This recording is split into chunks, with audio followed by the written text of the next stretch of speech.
Hello বন্ধুরা, কেমন আছো সবাই? আশা করি সবাই খুব ভালো আছো। আমাদের কলেজে চলছিল বই মেলা, আর বই মেলার কিছু শর্ট ক্লিপ তোমাদের সঙ্গে শেয়ার করতে হাজার বছর পর আবারও চলে এলাম তোমাদের মাঝে। আসলে বন্ধুরা অনেক দিনই হয়ে গেল ভিডিও পোস্ট করা হয় না, আর তোমরা তো জানোই বন্ধুরা, প্রিয় মানুষদের কাছ থেকে কিছুদিন দূরে থাকা মানে হাজার বছরের সময়। তাই বন্ধুরা অনেকদিন পর তোমাদের সঙ্গে মুহূর্তগুলোকে শেয়ার করতে পেরে সত্যি খুবই ভালো লাগছে। বন্ধুরা আমাদের কলেজে প্রতি বছরই বই মেলা অনুষ্ঠিত হয়, আর এই মেলায় বিভিন্ন নামি দামি স্টল এসে থাকে। যারা বই পড়তে ভালোবাসে তাদের জন্য তো দিনগুলো খুবই স্পেশাল হয়ে থাকে, কারণ তারা বিভিন্ন ধরনের বই দেখতে আর কিনতেও পারে। যারা আমার মতো বই পড়তে ভালোবাসো না, আচ্ছা, তারা বইগুলোকে দেখে এইভাবে ভদ্রভাবে আমার মতো করে রেখে দিয়ে চলে আসবে।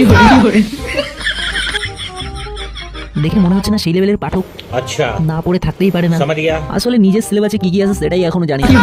ধরো কথাগুলো কেউ সিরিয়াস মাইন্ডে নেবে না, আর বেশি বেশি করে বুক স্টল ভিজিট করো আর বই পড়ো, আর চ্যানেলটিকে সাবস্ক্রাইব করে দিও। ঠিক আছে।